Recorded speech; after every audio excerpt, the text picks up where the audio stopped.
groupes politiques. Et je ne suis pas intervenu sur ces listes. Je donne donc la parole au vice-président Jean-Jacques Gaultier. Je le remercie également pour les réunions qu'il a bien voulu présider. Merci, Président.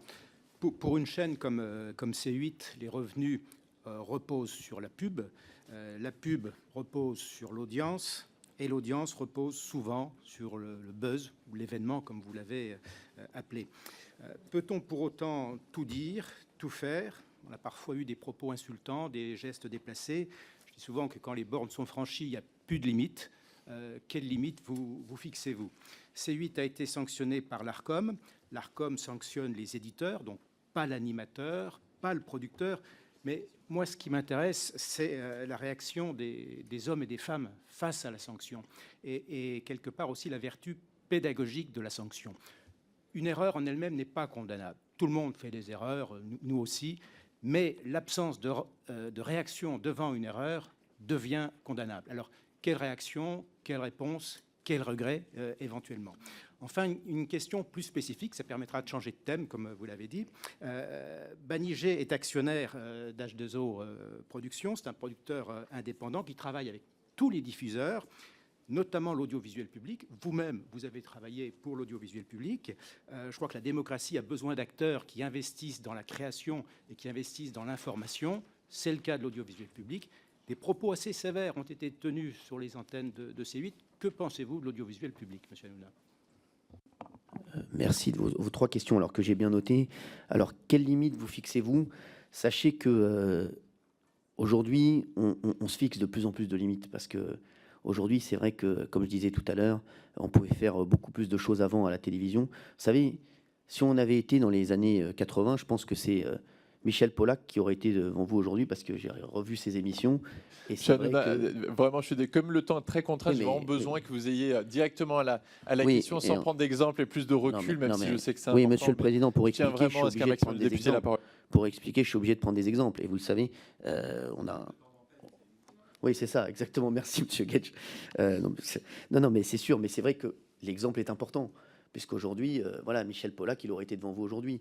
Moi, je me fixe de plus en plus de limites, parce qu'aujourd'hui, sachez que voilà, on peut dire de moins en moins de choses aujourd'hui, et c'est vrai que c'est bien compliqué, et on essaie aujourd'hui, voilà, de faire des blagues de moins en moins, avec de moins en moins de risques, j'ai envie de dire. Sur l'Arcom et sur les sanctions, des regrets, j'en ai sur toutes les sanctions. Vous savez, quand je mets un blouson et que j'oublie on oublie de gaffer la marque, et que derrière on prend une amende de 300 000 €, bien sûr que ça me peine.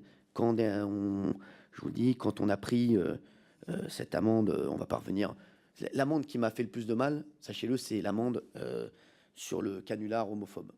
Vous voyez, j'ai un tweet là qui vient d'arriver de Guillaume Mélanie, vous voyez, que je viens de voir, et qui dit on ne dit jamais tout ce qu'a fait Cyril Hanouna.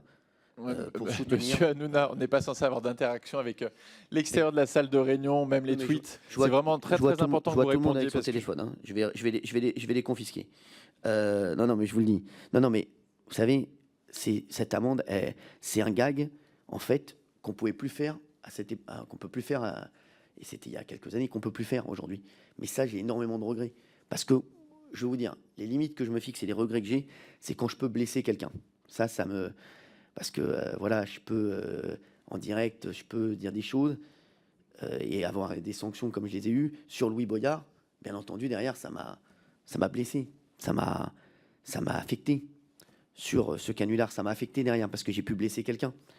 Et Louis Boyard, voilà, pour revenir à lui... Monsieur Hanouna, on a eu beaucoup d'interventions sur Louis Boyard. Est-ce que peut-être passer à la question sur Banijay, parce que vraiment, je tiens à ce qu'on accélère. Oui, en plus, je vous rappelle que je suis en direct, donc je dois vraiment partir à 16h30.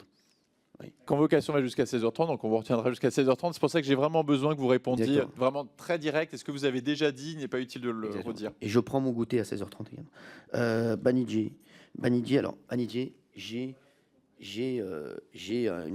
vraiment un accord avec Banijay. J'ai un accord avec Banijay qui dit que je peux... S'il vous plaît. Qu'est-ce Non, qui se passe alors, Excusez-moi. mes chers collègues, vous en faites pas. À 16h30, c'est juste la fin de l'audition. Les questions de goûter ne concernent pas vraiment effectivement cette audition, mais tous ces éléments-là font perdre du temps et font perdre juste en fait des orateurs. Donc accélérons, Monsieur Hanouna, allez Merci. droit au but. Sur Banijé, sachez qu'on a un accord avec Banijé. Au contraire, il faut que j'ai une liberté de ton incroyable. Si je ne peux pas parler des autres émissions et des autres groupes et des autres émissions qu'on produit, il m'est arrivé de critiquer, il m'arrive encore tous les jours de critiquer des émissions de Banijé qui passent sur TF1, sur France 2 ou sur M6. Et sur le service public, sachez que c'était à la suite aussi d'une attaque contre moi. J'ai tous les jours des attaques de France Inter contre moi.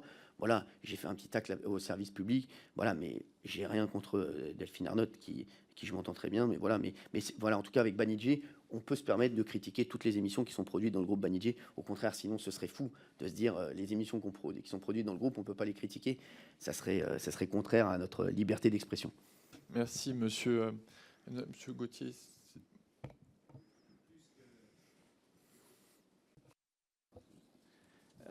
Plus qu'une réponse à une émission ou à une antenne, c'était globalement votre position sur la question de l'audiovisuel public, savoir si vous aviez une hostilité de principe, une opposition de principe sur l'audiovisuel public.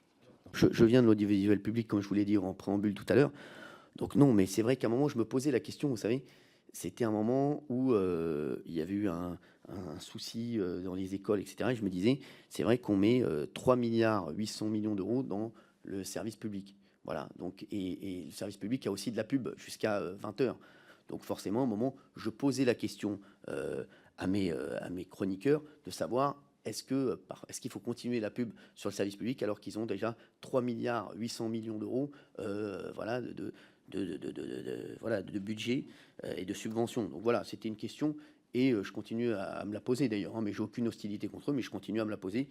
Et voilà, mais sinon, je continue à regarder des émissions sur le service public aussi. Merci. On fera une publicité pour le service public. Je donne la parole à présent à Madame la secrétaire des commissions